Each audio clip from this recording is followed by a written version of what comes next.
So today's a pretty busy day. We have 3 LOH sites to visit, and each site takes around 4 to 5 hours, so it's going to be a long day. This one's really interesting because the sites are by the continent, or the hinge zone. This is where the ice flows off the continent into the sea, and it's full of these big features called scoops. Scoops are really interesting. They form when the ice shelf flows from the continent onto the sea.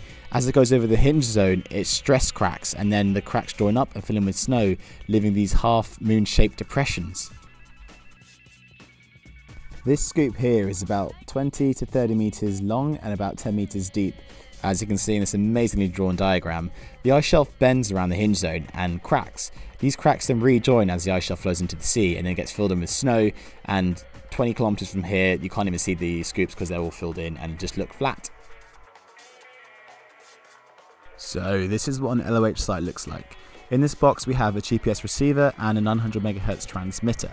This station has 2 aerials, one to receive the GPS signal and one to transmit that back to Halley Base, so we can see that data in Cambridge. In these 2 wooden boxes are 4 marine lead acid gel batteries. These are really robust batteries, they're quite hard to kill. We trickle charge them with solar during the summer, and if we have a really strong storm we can use the wind power in the winter. So what I'm doing now is just checking the state of health of the batteries, making sure that the coal hasn't damaged them too much, making sure the cables aren't cracked and damaged and the connectors aren't corroded. Pretty good. Just finished. Yeah, I made a mistake though. Forgot my lunch. Forgot your lunch? Yeah, it's alright, I got some chocolate though, so it should be okay. Nah, it's alright, don't worry. Got plenty of tea and stuff. Doc's lunch yesterday. Yeah. You know what, yesterday I had a lunch, but his was better, so I was like, you know what, I'll have your lunch today. This station also has a weather station on it, so we can measure the weather just off the continent. And it says it got down to -60 or close to it. That is ridiculous. I can't fathom that. We've hit -17 and I was finding that too cold. Yes, I'm not too sure how I'd managed -60.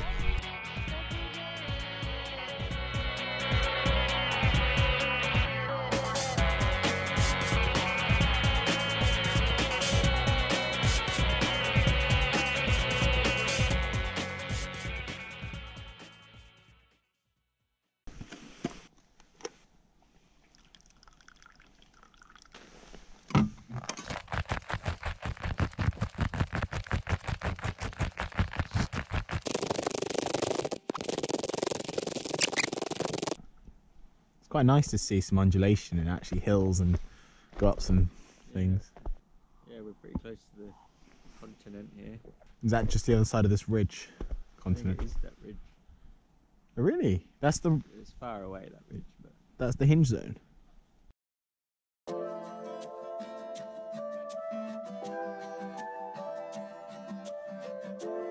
The ground is particularly shiny because we had our first day above 0 degrees yesterday. It was about 1 and it caused the surface to melt slightly, and then it refroze overnight and gave this nice sheen. It's also why it sounded like I was walking through like crackers earlier on. It's very crusty on top. This is the first time in my life I've ever shit myself from flying my drone. I was flying to the hinge zone to see if I can get a better view of it, and suddenly my drone lost control. It pitched and then it went black, and all I could see was the telemetry data. So I wrestled it back as much as I could, and this was terrifying. I still don't know what did it, and if anyone has any ideas as to why my drone freaked out, I have a theory. I think that maybe we're in a bit of a hollow just beneath the crack, and as wind is blowing over the continent, it kind of forms this nice little bubble where there's no wind, and I flew my drone up into the edge of that and caught some high gust. I think that could be it, but I don't know. Any ideas would be great.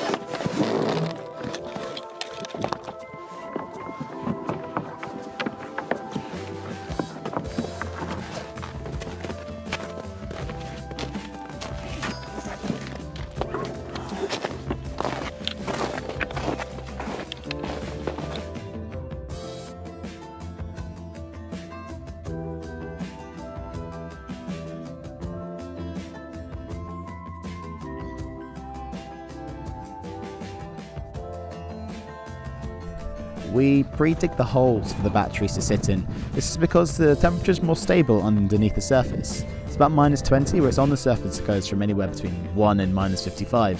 This also stops the batteries from icing in, so next year we can get them out easier. So to fully service one of these sites is quite long. It takes around 6 hours. You have to dig it up first, then you have to repair anything that's wrong with it, then you have to recommission it, and it's a lot of manual labour.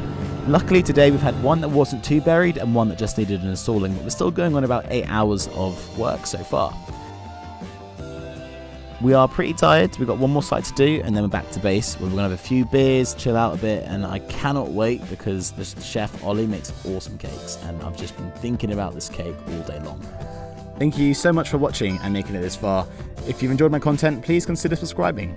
I'm about to start another expedition in which I'll spend a year and a half at a base called Rothera. They have seals and penguins and orcas and it's going to be amazing. So if you're interested in that sort of content, yeah, please consider subscribing. Thanks again.